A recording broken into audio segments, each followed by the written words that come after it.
Certainly we don't want canned answers, and we want to be open and honest, especially in relation to our own experience in the church. And yet, if you know questions are coming your way, it's always good to be prepared and think ahead, in any situation too.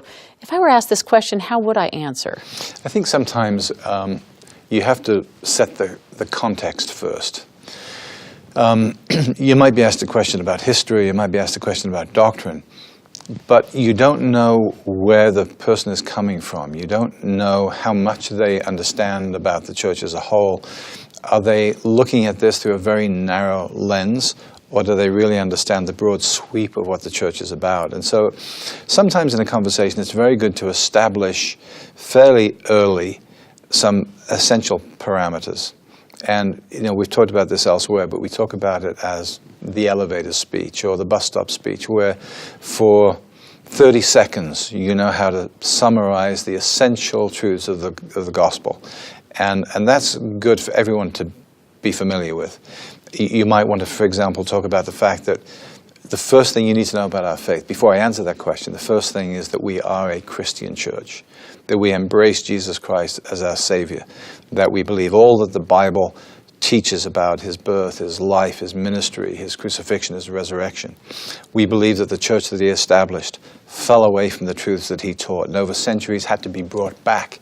And we believe that the Church of Jesus Christ of Latter-day Saints today, Church of Jesus Christ of Latter-day Saints, is the latter-day restoration of that ancient church. If you establish that at the outset, or at least fairly early on in your conversation, then you've got a reference point, you've got an anchor to go back. So people say something like, well, is it true that you guys give 10% of your income? Well, do you remember I talked about the restoration of the church? In fact, tithing is a biblical principle. So once you've established that sort of anchor, it's much easier to have a conversation and keep going back to the concepts that Christ taught. You mentioned an elevator or a bus stop speech.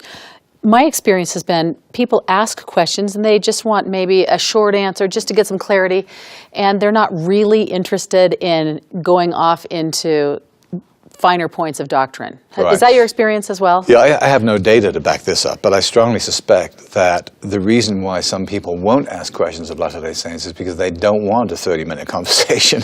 They're merely curious, and we want to feed them from a fire hose. So I think it is important to sense the level of interest of people, and if they're curious but they're only asking one question at the water cooler, you don't want to give them a theological lecture that's suitable for another venue. So yeah, short, simple answers, and then watch carefully and feel whether you're kind of overstepping it. I found in many conversations with non-members,